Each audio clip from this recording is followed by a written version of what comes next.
Story 1.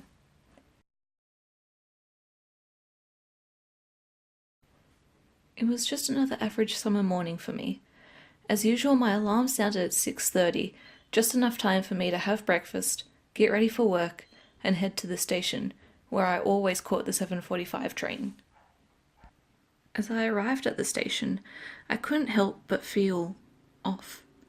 I didn't forget anything, and I wasn't feeling sick.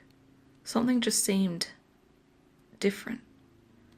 Nothing like this had ever happened before. Something inside was telling me to not get on the train. But I had been catching the same train for nearly 8 years. Sure, it was crowded, but it was too early even for morning drinkers to come on board, and it didn't have to go to a whole lot of stops, meaning I could get to work faster. I just decided to ignore these feelings and get on it as it pulled into the station. Little did I know that I had just made the worst mistake of my life. As I stepped onto the train, I immediately noticed that something was very different. It wasn't as crowded as it should have been. There were several stops before my own, and so by the time it got to mine, it was always completely full, with people even standing huddled together to try and make a small square of room for more people to get on. However, this time, all the seats were full, but I was the only person on the entire train that was standing.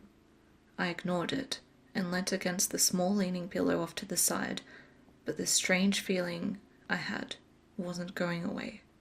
It was getting stronger. I frowned and watched, confused as the small amount of stops the train did stop at wasn't allowing anyone on board. The train would stop for a minute, but the doors would not open. Everyone sitting down thought nothing of it, not even lifting their heads from their strange stares at the ground. As if right on cue, thunder in the distance cracked and rain began to pour down. I shook off my strange feeling of panic, telling myself I was just being stupid. I pulled out my phone and tried turning it on, but it wouldn't.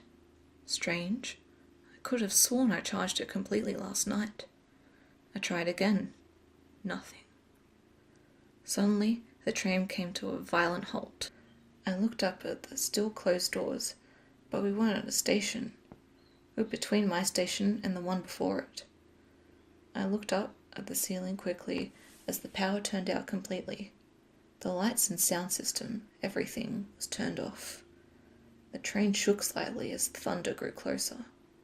I looked at the other passengers that were sitting near me, and my heart stopped. They weren't human.